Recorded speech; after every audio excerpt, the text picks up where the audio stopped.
Hi, this is Lisa, and you are listening to I Love That Movie.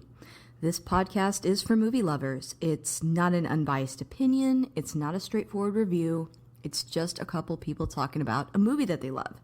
The format is each week I have a guest, and that guest and I discuss a movie that they love, something they're obsessed with, something they connect with. We'll talk about the plot, the director, and the actors, but we'll also talk about the personal connection my guest has with that movie. So if that sounds like something you want to listen to, keep listening.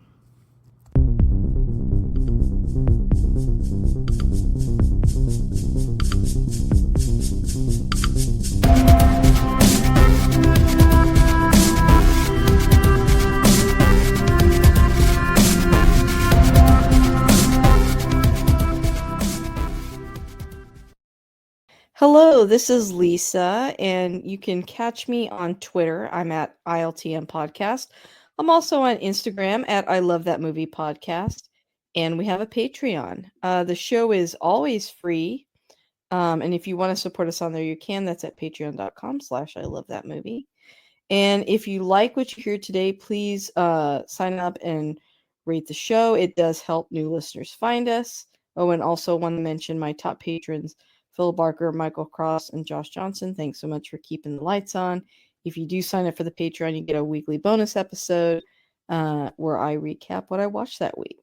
But I have a returning voice that you've heard many times on the show, so always happy to have him back. Say hi to Cody. Hello, and I'm always happy to be here. So I'm glad you keep inviting me, even though you said it's been many times now. Yeah, I mean we've covered quite a few episodes together.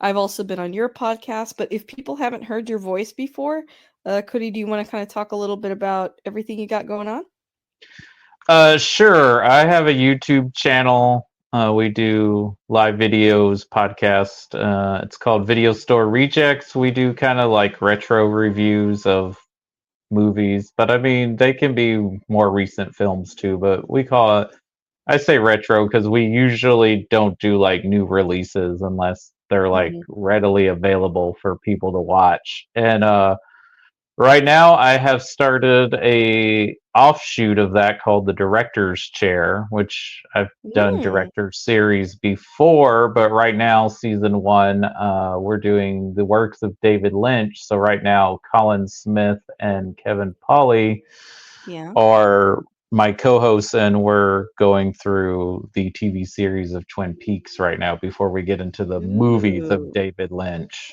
We're doing the nice. yes. That's great to hear. Yeah, and love your show. And if people have not heard my episodes before, my guests are the ones that pick the movies. So what movies did you choose to talk about today? The movie I chose, well, we kind of chose because Together, yeah. when you do these holiday ones, when you like invite people, or when you invite me, like last year we did for Halloween, and this is Christmas, so I like to do a little bit of a list of movies that I'm probably gonna watch Hmm. and be like, well, which one of these interests you? Because I'm happy to talk about any of the all the above. And the one that you went with was one I probably wouldn't have watched, but this at Christmas time. But it is one of my all-time favorite films, so I'm happy to talk about it. And it does so happen to take place at least partly around Christmas time, and that's Billy Wilder's amazing film, The Apartment. Yes. So this is actually the second Billy Wilder film we've talked about. The first one was an episode with Scott from the DC Suicide Squad cast. We talked about Some Like It Hot. So this is the Oh, second Billy Wilder movie, and I've never seen this film before, but wow, like just like Some Like It Hot, I was surprised, just blown away by how much I enjoyed it and how funny it was and how fast paced it is. It's just a great film. And when I found out that it was the same director, I was not surprised. This film that we're talking about today was actually written and directed by Billy Wilder. Yes, and I was just looking up like the other his writing partner.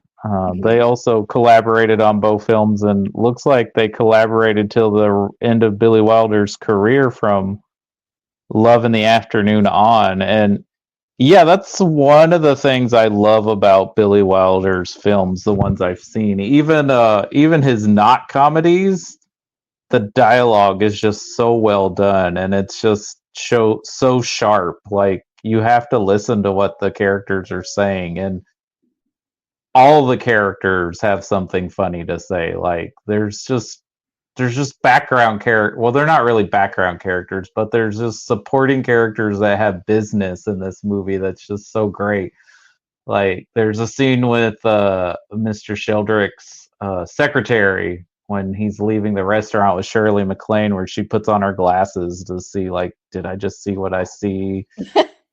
And like Jack Lemon's neighbors, the doctor and his wife, and the landlady, like just everything these characters do. There's Yeah, just it's a lot of funny business going on, and it's really well done. agreed. Well, I'm excited to talk about so this movie came out, I think, in 1960, right? Mm-hmm. So, for people that haven't listened before, I am not going to do like a spoiler free and then like a spoiler filled. We're going to talk about everything. So, I'm going to give you a quick synopsis, but this is your opportunity to pause and go watch it. I rented this on iTunes personally, but you can rent it a lot of different ways. Here is the summary of the film that I took directly from Wikipedia. I can't take credit, but here it is. Insurance worker C.C. Baxter, played by Jack Lemmon, lends his Upper West Side apartment to company bosses to use for extramarital affairs. When his manager, Mr. Sheldrake, played by Fred McMurray, begins using Baxter's apartment in exchange for promoting him, Baxter is disappointed to learn that Sheldrake's mistress is Fran Kubelik, otherwise known as Shirley MacLaine, the elevator girl at work whom Baxter is interested in himself. Soon, Baxter must decide between the girl he loves and the advancement of his career. I'm so excited to talk about this because I feel like there's just a lot of modern context in this movie that is so fascinating. Like, I think for 1960, I get that it's funny, but I also feel like it's very progressive in a lot of ways that I think Some Like It Hot was too. I think particularly the way that Billy Wilder treats his female protagonists, they have as much agency in his movies as the male protagonists. Like they're both scene stealers. They're both have a lot of lines. They're both engaging. And there's so much to talk about, but I just really wanted to highlight that at the top. Absolutely, 100% agree on that. I mean, even though he kind of makes a knock at Marilyn Monroe in this movie, because from my Oh, understanding, he did not enjoy working with Marilyn Monroe, even though he did two films with her. funny. Um, but another thing is, I'm not sure how many other movies like this before this one came out were like this, but you can see this is like a template for what people know as the dramedy is. Yes, so true. Like, like I watching it this time, I'm like, would James L. Brooks even have a career without this movie existing? Like, would broadcast news be a thing without The Apartment? Yeah. And also like I think it captures a part of the 60s. I think, anytime a movie is in black and white and from a while back, like the 60s, I'm always shocked by certain things, like shocked by the, I guess, modernness of the attitude towards relationships. But I guess like the darker version of capturing some of that about the 60s would be like Midnight Cowboy, right? Like this is like Mm-hmm. a more positive portrayal than that of like the culture around like dating and work and extracurricular activities, shall we say. Like it's just kind of Right. interesting to me. Yeah. Another thing I noticed that was like, and it's a little bit different, and I haven't watched the whole series, but I'm like, did Mad Men like look at this as an inspiration to? 100%. I mean, I was like, there are parts of this movie where they're like things are going on that I'm like, my gosh, like that is that is really shocking. But at the same time, it's like, well, this is why we have so many videos now about how to treat people in the workplace and how to be respectful and how to like things that are and are not okay. Like because of Right. this Mad Men era, like in the movie, in the context of the film, it's like meant to be light and funny. But I do think that I think the movie does have some social commentary on office politics in a way that like I think under a modern lens we're like, wow, we've come a long way from this at least. Yeah, at least. Yeah, I don't think there were as many sexual harassment seminars and training going Yeah, on maybe probably 60 years 0. ago. Yeah, and we can see clearly why those were needed. And I think like your comparison to Mad Men, I loved that show. But yeah, it's 100%. They must have thought about this movie. There's no way they didn't. Um, so spot on. Glad you mentioned that. So the funny thing about like where the kind of the creation of this story comes from is Mhm. there's a David Lean film called Brief Encounter. I've never seen it, but Ah. it's kind of a love story about these two people having an affair and they meet in this apartment or something, and Billy Wilder sees this movie and he's like, what about the guy that actually lives in that apartment? What's his story? Oh, interesting. Did not know that. So that's kind of part of where the idea comes from is Yeah, that makes a lot of sense. I had a couple of quick facts myself that I wanted to share, just to kind of piggyback off what you were saying. I read that to create the effect of like a vast sea of faces, in the office, the designers of the film, Alexandre Trenier and Edward G. Boyle, had an interesting technique. They used full-size actors that sat at desks uh, in front, and children dressed in suits were used at tiny desks toward the rear to create and to create this effect of like a larger space with like more people in it, which I was like, that is really interesting that they did that. But I guess like yeah, it's like it's not like they could, nowadays you'd maybe, I don't know, CG somebody in there. I guess, but that's great. But I mean, the stuff I read about Billy Wilder, like how he was, is hilarious. Like he was a little stinker, a little bit. Yeah.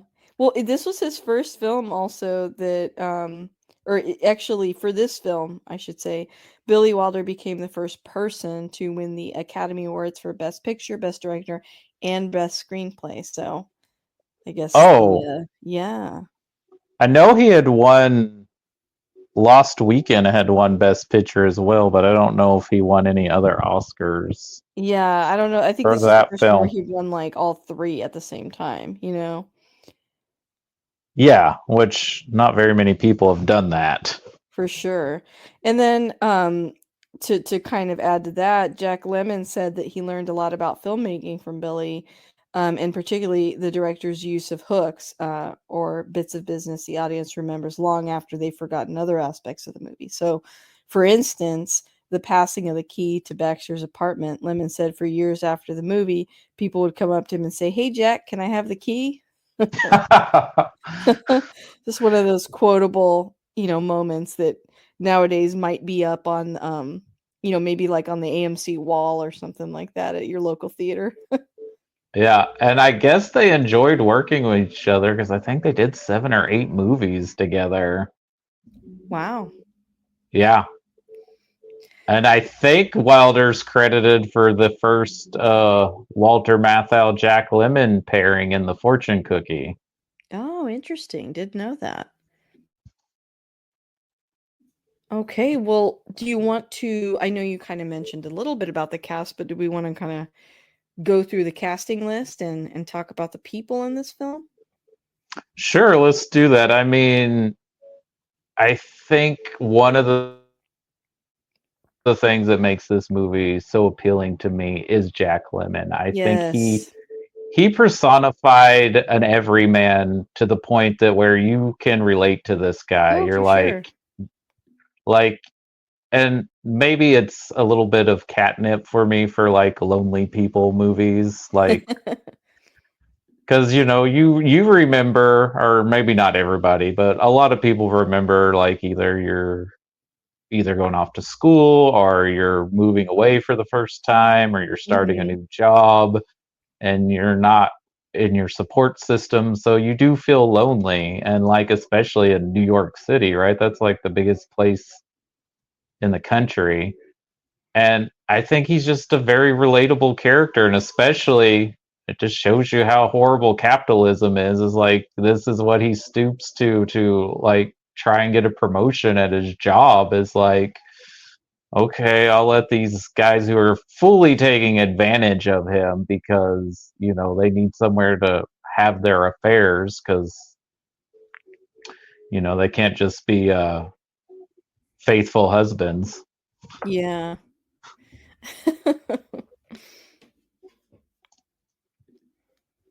But I mean, you could sit there and say, oh, well, Baxter's not an altogether good person, but I think Lemon sells it because he's such a nice guy and because he's so relatable. Like he Yeah, I agree. Sorry, I feel like you were about to finish a thought. I just really love this movie, and I really think it's one of his best performances, even though he made a career out of playing roles like this. Yeah. I think, personally that both characters, Cece Baxter and Fran, I think they're good people. I think that they're dealing with the role that they were dealt in the Ab- environment they were dealt, you know? Absolutely, they both know what they're doing is not the right thing, but they're like, this is what happened, and Baxter's trying to move up, and Fran unfortunately has horrible taste in men and believes all these things that that Sheldrick's gonna say to him. But she sells this movie too. I mean, it's an Yeah. incredible performance from her. And like you said, the agency with her, like the scene where she confronts him in the apartment at Christmas and and then he gives her $100 bill as a present, like, then she's like, oh, well, I guess I am just a call girl or a prostitute because that's basically how you're treating me. Yeah, I think that the movie, to me, I don't know, maybe Billy wasn't thinking of it this way, but to me, the movie's kind of commenting on some of these dynamics in the workplace in the 60s. Like, you know, Fran, yeah, sure. You could say that she has bad taste, but I mean, honestly, I think that Sheldrake, he's manipulative. I mean, he's done this several times. He Absolutely. lies to women and he preys on women at the workplace specifically, and he uses his position in order to gain access to them. I mean, part of what is attractive to these women is probably his status and his position of power, and it's pretty unfair. She's the elevator girl, and the women in the movie are not going to have the opportunities to rise up in the ranks in business. This is kind of their best bet, right? Is to find someone Hmm. that can provide for them, and he's promising to do those things. I mean, I don't think it's her fault at all. And then for Baxter, I think similarly, his way of moving up in the company is to do whatever the boss says, and the boss is abusing his power. So, in both Hmm. scenarios, I mean, honestly, aren't they kind of just playing the game that they're already a part of? The game itself is what's corrupt. I mean, Absolutely. Absolutely. like, I mean, he's taking advantage of Baxter too because yeah, he's like, well, because, all these other, I guess, lower level managers have been taking advantage of him and, saying, because not only are they putting in a good word for him, so on, so he can get a promotion, but, they're also letting these other guys know who are taking advantage of these women who are in these low paying jobs, like switchboard operator, elevator operator, secretaries, like they're not going to move up in the company like you said. So Yeah. all Yeah, and the they're all just the gonna cycle them through and let them go anytime they stand up to him, which is what happens to his previous mistress, and that's why she ends up going against him, his secretary. which Um, I like what the movie does with that too, because I feel like especially in this era, even not in movies, just in America, like you just would move on. You would not make a comment or say anything because, like, when Fran tries to kill herself, Cece blames it, like takes it on that he's the one responsible for it because he doesn't want to get Sheldrick's name mixed up in it because he's a married man, which he didn't have to do that, right? He could have just been like, he could have just told the truth, which eventually he does, but well, I mean, his that incentive was his job, you could say. So, I mean, I, right. I do think that like Absolutely. the boss kind of throws his power around to all these employees. They have to do whatever he says, like, and if they don't get promoted. I mean, that's what they're being basically told. And I think the message to them is like, do what we want and we get away with whatever we want. And you don't get to do that. You don't get the girl. You don't get the privilege. And I think it's a pretty good example of why that doesn't work. It's like, yeah, for the guys either, unless you're the guy at the very, very, very, very top, you're being Hmm. stepped on just as much as, well, not maybe not just as much, but similarly to the women, and you have to really compromise everything that you care about in order to serve them. So I kind of thought that was really interesting. Oh, absolutely, absolutely. Yeah, this is a prime example of workplace abuse and abuse of power. And I also thought it was compassionate to the main female character because she does, like you mentioned before, she does try to take her own life via pills, and I felt like that was a really compassionate view of that. I mean, another movie may be like, "Oh, well, these people, they kind of maybe deserve this because they're all partying and they're, having sex and they're doing this and they're doing that." So it's like, what do you expect kind of attitude towards people like that? But Mm. instead, this movie is like very compassionate, and I Well, like of that. course, of course, because this has happened to who knows how many women in real life, Yeah, right? exactly. They fall in love with a guy.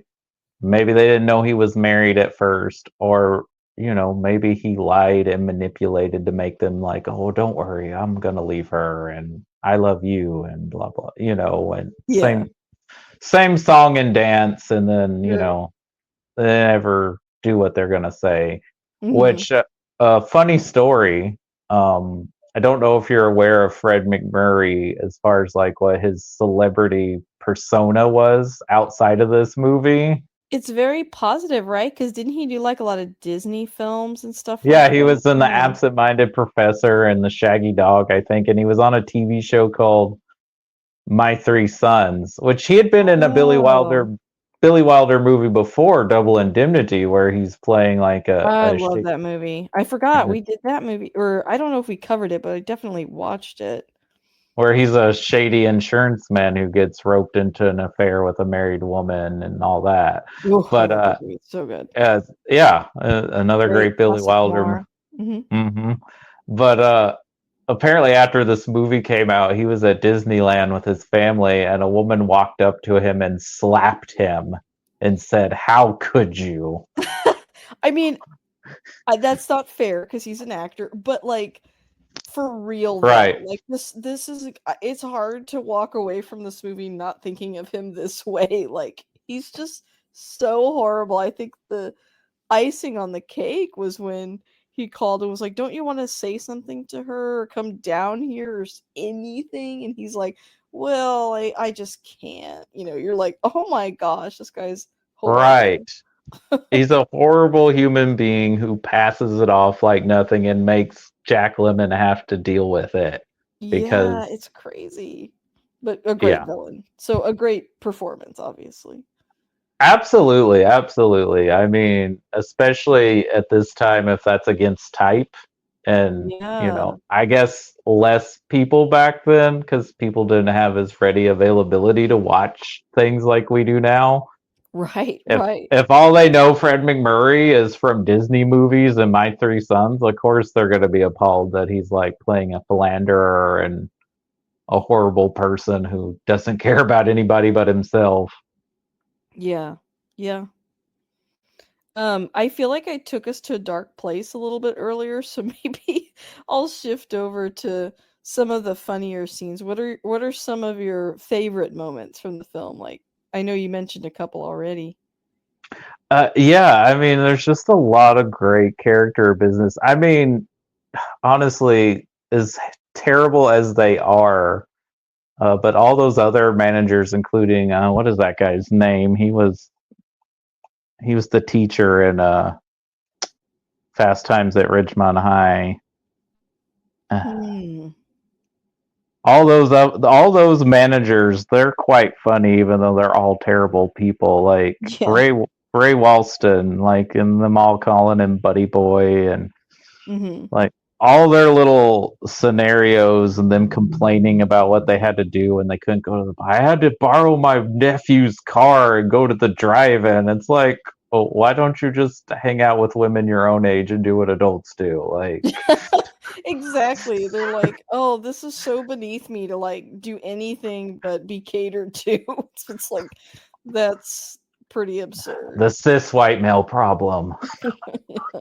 Like, I thought I also liked the scene where he was cooking where Baxter was cooking Fran dinner and he used the tennis racket as a strainer. As much as that pained me to see, I thought that was pretty funny. Well, there's the whole bit before he even does it, right? Where she's like, "What is this for?" And he's like, "Oh, yeah, for spaghetti." Uh, Just so many good visual gags, like you were talking about earlier, that he does throughout the film.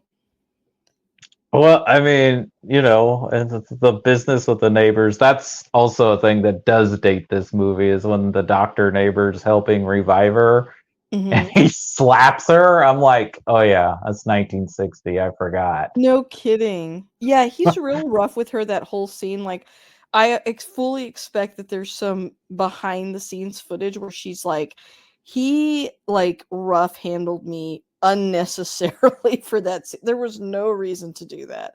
Like, he's like, I had to sell it. And you're like, did you? Did you though? It was a lot. Oh, well, But I don't definitely know good. because we don't have like the readily available again of like the backstory of all Yeah. this. And Shirley MacLaine, I think, is one of the only people left alive from this movie. By the way, just saw her recently because I was watching Only Murders in the Building. Oh And yeah, yeah, she plays I can't remember her name, but she pretends to be Bunny's mom, but she that's does that so right. she can get access to the painting because she's the woman in the painting with Steve All Martin's right. dad. Yeah. Yeah. I was like, man, I was looking at her face and I'm like, I just saw this person. And then Well, yeah. it's hard for me with her because my introduction to Shirley MacLaine was probably Terms of Endearment or Still Magnolias. Yeah, it's like I'm used to seeing her So so much as an older that like it's as an older shocking. woman, so when I see these older films where she's young and almost looks like a whole different person, Yes. I and I'm like, adored her hair too. I was like, man, oh that yeah, her face is she, like literally perfect for that haircut. I don't know. It's just great on her for whatever I, reason. I mean, she's adorable in this movie Yeah. and sells why Baxter, Jack Lemmon would fall in love with her, right? Like Oh, for sure. it's just the right amount of sweetness and But she's worldly, you know? Like yeah. she makes all those comments in the beginning where he's romanticizing her Hmm. to her about like what she's like and she's like, maybe I'm not those things though. Have you thought of that? And like later when he finds out, he's so shocked that she's not like this pretend version that he had in his mind of her, but yeah, she's so incredible and endearing that he completely looks past that and sees her humanity, and in the context of the 60s, at least, that's significant. That's progressive in the 60s. For sure. Yeah, I mean, in other movies she would be like the bad guy, but in like you said at the beginning, they both would be, but they're likable, they're flawed, just like people actually are. Yeah, real people are flawed. We're not perfect. We make mistakes. We do bad things. Yeah.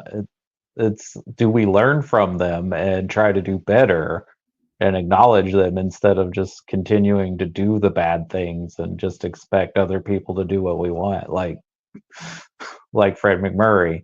Yeah. I think that the scenes too, like where Fran and Baxter are in the apartment together and he's taking care of her, they both get to see this glimpse of like what their life could be like if they were to get out of their situations. And it's appealing enough to them that, at the end that's what they do. Yeah, and I also love that he shares with her because she's like, I can't believe, you probably think I'm silly for being this dramatic about this. And he's like, no, I actually tried to kill myself once Yeah, I was like over. shocked by that. I was like, "What?" Oh. But it also like it takes him from her being like this sort of almost like manic pixie dream girl type to like no, he like understands her. He's not just trying to save her. It's like he Right. gets it, truly. Yeah, which is another thing where they bond. And in fact, when she decides to leave Sheldrick and come back after Sheldrick tells her what he did, and she hears that noise, she's like, oh no, he killed himself. Because, Right. you know, Another and good we visual even for see him like when he's packing his apartment, you see that he has the gun still. right, right. So you just hear a noise, and that's what, but it was just him popping in the champagne bottle because it's New Year's Eve. And, you know, Nowhere near as likable, but still likable and still another connection to Mad Men.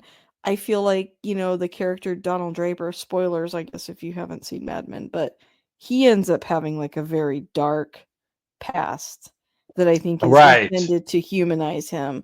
Again, I think must have been influenced by this movie. Yeah, but Don Draper is no CC Baxter. No, no, nowhere near as likable at all. Nowhere but I near as mean, kind. but I mean, I have not watched the entirety of Mad Men, but I know that like John Hamm's, basically his physical appearance and his natural charm is probably also what helps make Don Draper such a compelling character. Yeah. Especially, yeah, there's like a big turn in the series where you find out who he is, and it's like, oh, but I think that, like you said, it's probably because it's John Hamm. You're like, oh, that's fine. Like, I'm okay with that. But yeah, I think this is just a really emotionally relatable film, and I love it. Like, it's about lonely people trying to find a connection with someone. Yeah, I was gonna say, do you think that that's what, some we covered some Like It's Hot on this show a while back, and it's considered, one of the funniest movies ever, basically.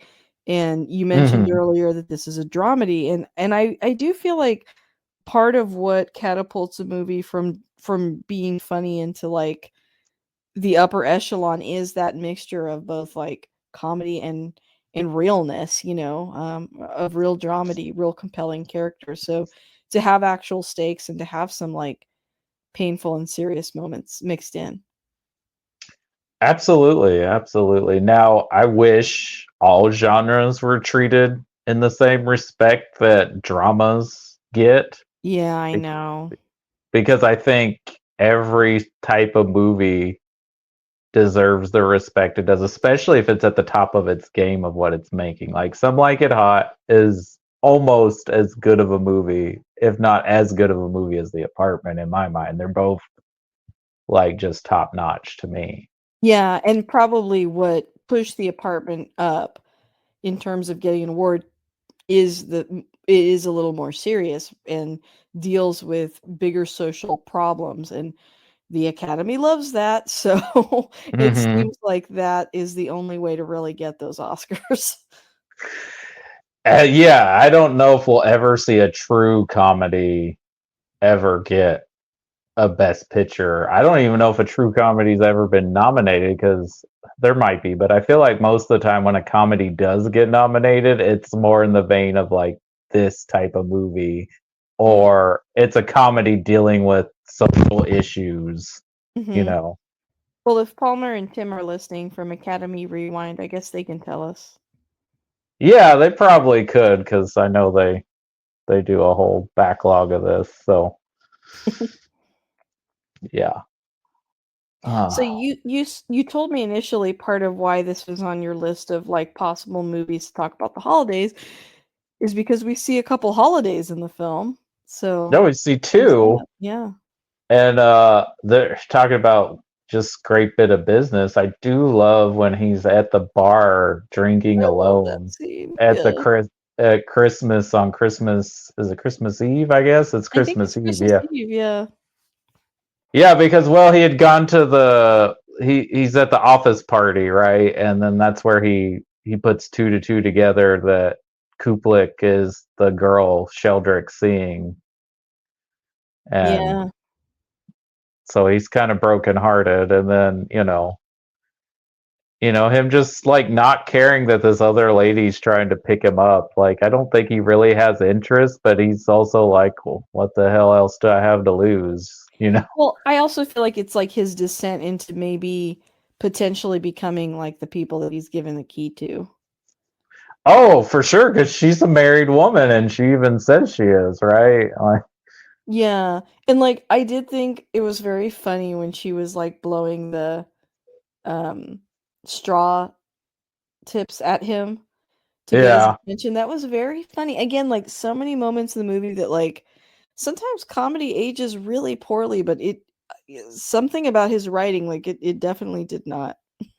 I think it's the dialogue. I think it really Yeah. is. And I mean, there is great bits of business too, but yeah, I mean, you should see more of his movies. Some of them have there are aspects that haven't dated well. Like Love Oh in the yeah. Afternoon is a movie where Audrey Hepburn is this young girl who decides she's gonna seduce Gary Cooper, who's like this seducer of women, and the age difference is like really noticeable between the Okay. two of Not them. very surprising for that era of filmmaking, but No, it's that's a good not. If you point. go back and watch a lot of those movies, like these ingenue actresses that are like in their mid 20s, maybe some are in their 30s, like they're playing opposite men 30 years older than them. Yeah, it was the time, and you got to think about who's, you know, who's directing and writing these probably people that age, so sort of living out their Hmm. fantasies too. That's true. But I think you're right. For the most part of what I've seen of his stuff, it works really well, even nowadays. And I think it is just because of the strength of the dialogue. And I mean, he started out as a screenwriter before he became a director. So, Yeah. Oh, that's a good point. which I know not all screenwriters who become directors end up becoming great directors, but this guy did. Wow. Yeah. That's really cool. Is there what else? What did you want to talk about next about this film? No, I'm trying to get all my thoughts because there's so much to talk about this movie, or I could talk about this movie forever. Let's see. We've pretty much talked about the main three actors in this film. Mhm. Uh, I mean, I just love all the little characters. Like, Yeah. I love that the doctor and the wife like think he's this philandering, horrible guy, and Yeah. they don't really like him, but they're still nice to him, you know? Mhm. And there's that scene where she's like, "I can't stand you, but I feel sorry for her, so I'm gonna help," you know? Yeah, and the doctor is horrified, but he always comes over and helps anyways. And he's like, oh, and he's like, the way you're going, you're gonna die soon. Do you want to donate your body to science? That was funny. and, Lots of and good lines.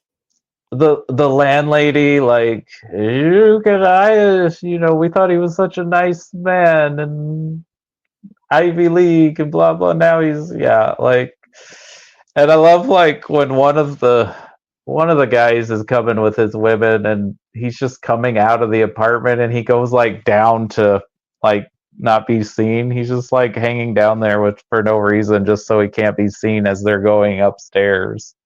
Oh. Like, there's a lot of great business going on. And, like, there's a scene where his guy who's working next to his desk is like, well, I've been here twice as long as you, and which, that's just the state of work and places when someone gets promoted. But Yeah. also, I'm like, man, do they have to, like, carry those typewriters with them whenever they, I like, move a know. desk? They're huge. They're so big. Yeah, it's like this is before computers. Like, it's kind of crazy to think about now. I love the scene when he finally gets to make dinner and he's trying Mhm. to put something on TV, and the movie that's, like, supposed to be playing, they're like, but first, a message from our sponsors. And then, like, he's switching channels and then he goes back and then it's like, but now a message from our and then he just turns the TV off. Because it's like, Familiar for a lot of us, for sure. yeah, if you don't know, like, before internet, like, streaming, you were beholden to what was on TV, especially in 1960 when there's, like, only 3 channels. Yeah, I was gonna say there was only like 2 or 3 channels. You were really limited. Mm-hmm. Yeah. How about the drunk Santa? Is this the first drunk Santa we've seen on screen? I feel like it's No, become such a Miracle on trope. 34th Oh, Street's that's got to be right, the Miracle on the 34th first Street. drunk Santa we've seen. Uh, yeah, that's right. There is a drunk Santa. Yeah, in the bar. Yeah. There's just something terrible about that, right? We're always like, "Oh gosh, come on." But in a weaker screenplay, like, all these side characters, like the drunk Santa, the bartender, the secretary, the neighbors, they would not be as interesting of That's characters. But, true. like, everybody on screen is doing something interesting in this movie, no matter how small a role they have. Yeah, have to agree. And, like, going back to the scene where they exchange Christmas gifts, like, she gives Sheldrick that album of the artist who's playing at the Chinese restaurant, you know, Yeah. that, which that's a really touching, and he just scoffs that off like, oh yeah, he probably didn't even, like, remember who that guy was, even though I think he tipped him when they went out. Well, he took every woman there, so Yeah, that's true. it doesn't hold a lot of significance for him other than I guess he doesn't expect to run into his wife there. Well, yeah, because I guess and it might still be a thing now, but I guess people who work in the city don't live in the city. They commute, like, by Yeah. train. So there's no chance of running into someone. Yeah, I mean, another thing that, kind of reminded me a little bit of Mad Men too was like the mistress that with the glasses um that is Hmm. like the older mistress of Sheldrick reminded me a lot of oh man, what was her name?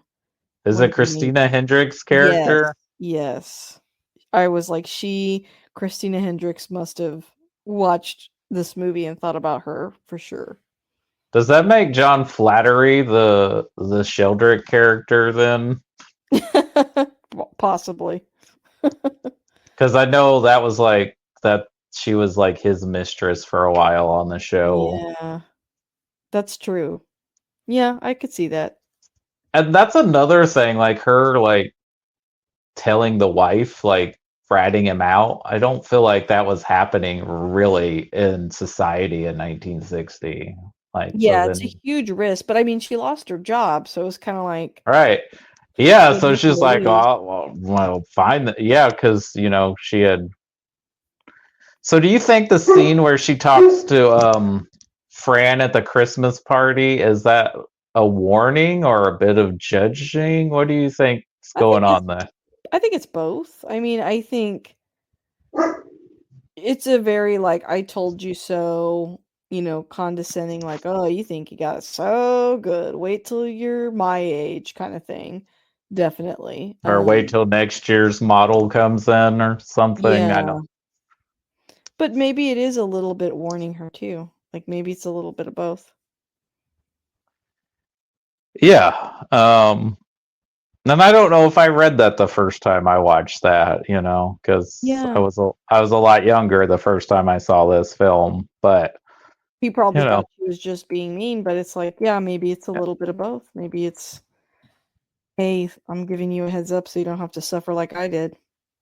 hmm And then you got to think about that. I mean, she's still working for him even now that he's no longer like, and he probably gave her the same song and dance he gave her. Yep. So, I know, but I think she kind of, like the Christina Hendricks character in Mad Men, she sort of resigned herself.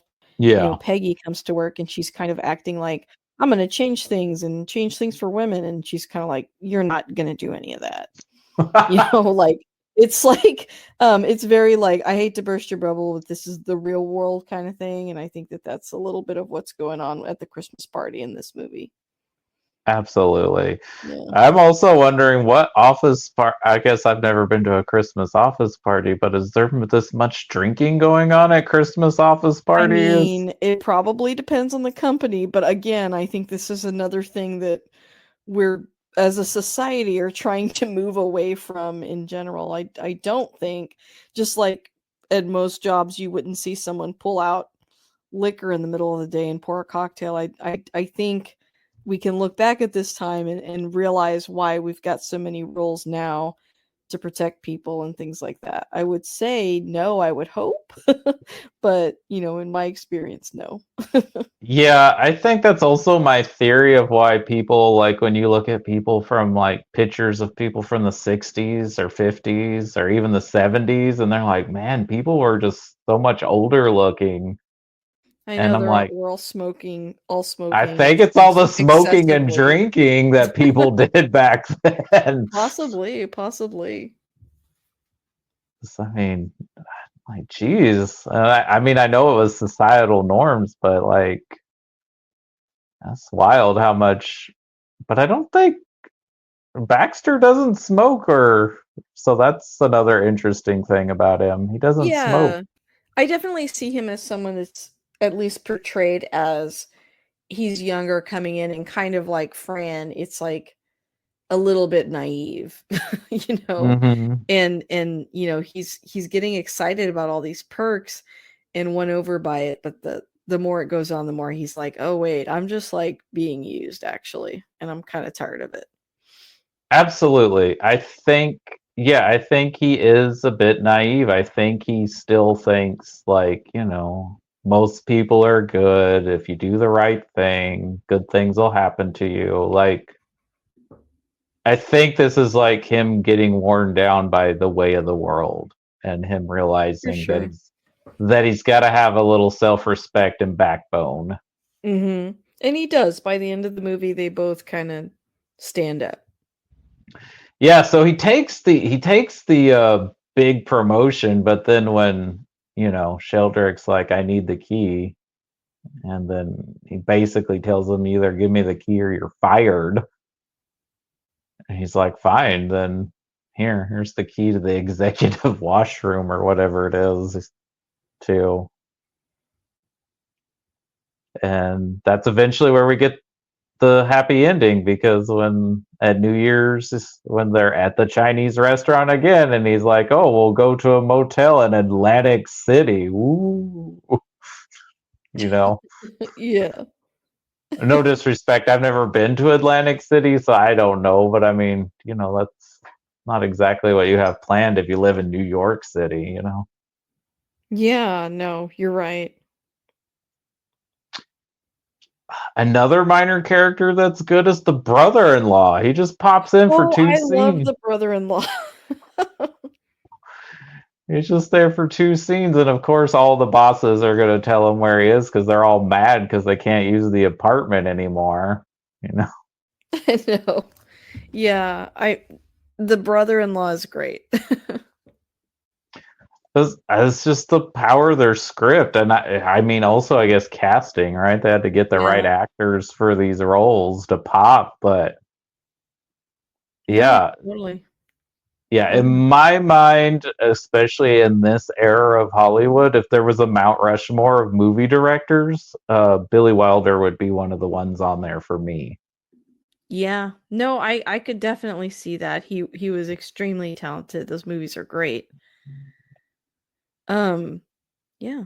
Well, is there any other part of this film that we haven't explored yet? I don't think so. I I don't think mean, so either. I think we've done a I good job. I think we would just keep circling back, being like, "Oh yeah, and this part." Which I mean, I mean, that's I what we're could here to do, right? All good. I could go on, but I mean, uh, I'll just sum it up a little bit. I kind of came to this movie. I was living alone when I saw this for the first time.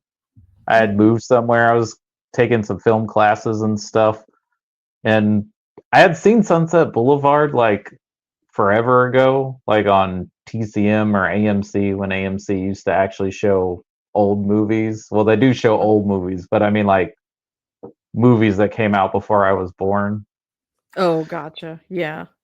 And so they showed us Double Indemnity in the class, and I wrote a paper like comparing and contrasting that to Lawrence Kasdan's Body Heat, which is basically a sexier version of Double Indemnity because it's made in the 80s. Oh, So they can do the things they couldn't do in Double Indemnity. got it. Okay, interesting. And I guess I had checked out a book at the school library on Billy Wilder, and of course I knew The Apartment was like considered, like one of the greatest movies ever made. I think he has 4 films on the AFI list, and Yeah. so I watched this movie and I just really connected with it, even though it was made 25 years before I was born, and it was over 50 years old by the time I watched it. But I just really think it's a relatable film that you can connect to, and I think there's a lot of modern things that we are watching now that have the effects of this. Yeah, yeah. And I Very, think very true.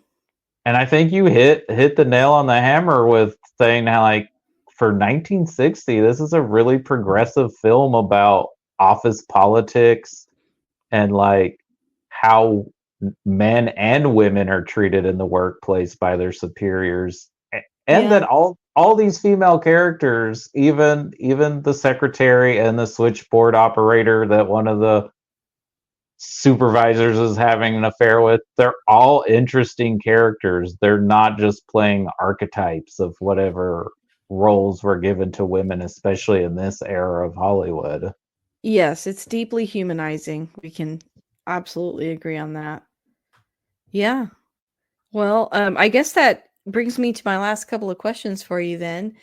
If you had to sum it up, why did you pick this movie? Because I love it. I mean, honestly, if if I was one of those people that got asked to make my top 10 sight and sound list, this would be one of the films on it. And Wow. I know a lot of people like to throw around, oh, there is a difference between my favorite movies and what movies I think are the best movies.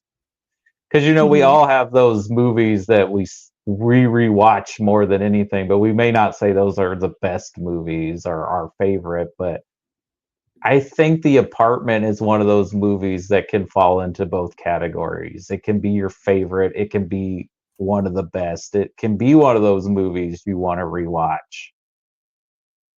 Yeah. And there's not a lot of movies that check both boxes usually. That And makes I a lot of sense. I think this one does. Yeah. And if you had to, I guess it's kind of similar to what you said already, but if you were gonna pitch this, is that how you would pitch it? Probably I would be like, hey, have you seen, I don't know, do you like Alexander Payne movies? Do you like James L. Brooks movies? Do you like anything that's like a little bit funny? It's a little bit of a romance, but it's also a drama. Well, you check this movie out called The Apartment, because you've probably seen a movie like this, but this is kind of one of the templates for it. Yeah. I think that's a great way. Yeah, I think, again, I'm always going to plug classic films because I think that sometimes we forget to go back and watch these great films, or, I've even heard people in the past say, I don't watch things that are black and white, or, just all these rules that we make up. But this movie is worth a revisit. It's a classic for a reason, and you should definitely check it out. And Jack Lemmon is hilarious. I mean, He I is. don't think we mentioned that enough, but he's also hilarious in this. Like, 100%. and I think his bit of comedy also helps him be relatable in this Mhm. movie too, because of him, like, even though he's like having terrible things, like he gets a cold, he can't find anything to watch on TV, he wants to go to bed, like they make it funny even though you feel sorry for him too at the same time. Yes. Yeah, they do a great job of that. Absolutely. Well, Cody, this was so great. I, always love having you on, and you picked another great film. Thank you so much, and I hope to have you back on soon. Yeah, and I'm glad you loved it. I am super jealous that you got to watch it for the first time. I mean, and that's just something I will get on my soapbox for a minute. Sorry, my dog apparently thinks something is threatening us.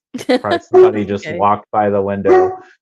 So No worries. apologies on Edited it that. out. But we shouldn't shame people who haven't seen movies before. Oh, Like, I love what you're about to say. Yeah, continue. yeah, just be glad that they get to watch something for the first time. You know, there's various reasons why we all have blind spots, and just embrace that instead of being like, "Oh, I can't believe you haven't seen this movie," because trust me, there's some movie you haven't seen that someone else would 100%. feel the same way. I mean, do you know how many movies have been made through the course of 100 and I don't know how old are movies now? It's like 140, 130, 40 years, you know? Yeah, whenever someone says something like, "Oh, whenever someone's trying to, well, actually, okay, let me back up. Whenever someone says something like, "Well, aren't you worried you're gonna run out of movies, or do you have to like, people are gonna run out of movies to pick for the show?" I'm like, I mean, been doing this for like 6 years, and it hasn't happened because there's so many movies. Like, we could revisit a movie certainly, but there's tons of them. So yeah, you can't make people feel bad just because they haven't seen one or two of them. Like, it's all good. Also, with your approach, you're getting so many different personalities and individuals who love different types of movies. So, like, Right. I mean, the variety ranges all over the place from what people like, you know. Absolutely. Absolutely. Well, as I said before, really appreciate having you on, and look forward to the next time. Absolutely. It's a blast to be on here every time.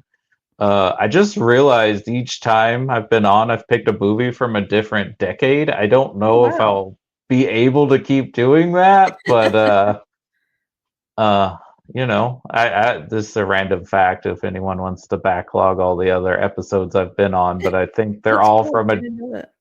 they're all from a different decade, and I think they vary from genre too. So Very cool.